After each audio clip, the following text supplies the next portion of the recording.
Guys പനി പിടിച്ചു guys, നമുക്കൊന്ന് ഹോസ്പിറ്റൽ വരെ പോയിട്ട് വരാം. അങ്ങനെ നമ്മള് പ്രയാണം തുടങ്ങിയിട്ട് ഹോസ്പിറ്റലിലേക്കുള്ളത്. രാവിലെ പോയിട്ടുണ്ടെങ്കിൽ നല്ല തിരക്കായിരിക്കും, അതിനെക്കൊണ്ട് തന്നെ നമ്മളൊരു ഉച്ചമുക്കാലായപ്പോഴാണ് പോയത്. നേരെ പോയി ടോക്കണും എടുത്തിട്ട് ഒ പിയിലേക്ക് പോയി. മെയിനായിട്ട് ഞാൻ എപ്പോഴും കാണിക്കാറുള്ളത് ENT-യിലാണ്. എനിക്ക് ചെറിയ സൈനസൈറ്റീസിന്റെ പ്രശ്നമുള്ളതുകൊണ്ട് തന്നെ ENT-യിലാണ് കാണിക്കാറുള്ളത്. അങ്ങനെ നമ്മൾ പോയപ്പോൾ ഡോക്ടർ എന്തോ പ്രൊസീജിയറിന് പോയതാണ് അത്ര. അങ്ങനെ നമ്മൾ വെയിറ്റിംഗ് തുടങ്ങി. അതിന്റെ ഇടയ്ക്ക് ഇതാക്കണ ഇഷമോൾ ഓരോരോ കുരുത്തക്കേട് ഒപ്പിച്ചെക്കുന്നുണ്ട്.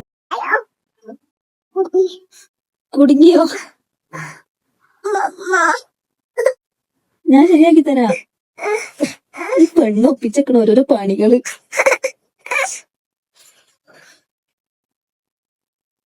നമ്മളെ മുന്നിൽ ആകെ ഒരു പേഷ്യന്റ് ഉണ്ടായിരുന്നുള്ളൂ. ഒരു കാണിച്ചിറങ്ങിയപ്പോ തന്നെ നമ്മളും കയറി. ദേ പോയി ഇതാ വന്നു എന്ന് പറഞ്ഞ പോലെ നമ്മളെ അസുഖം കാണിച്ച് പുറത്തിറങ്ങി. ഇവിടെ നിന്ന് സമയം കളയണ്ടെന്ന് വിചാരിച്ച് നമ്മൾ പ്രിസ്ക്രിപ്ഷനും മേടിച്ച് അവിടെ നിന്ന് പോന്നു. മുത്ത് ലിഫ്റ്റ് ഓടിക്കാനുള്ള ഓട്ടത്തിലാണ്. പാവം ചമ്മിപ്പോയി, ലിഫ്റ്റ് മേലക്ക് പോയി. ഇഷമോള് വിചാരിക്കണത് മുട്ടിയാ തുറക്കുന്നതാണ്.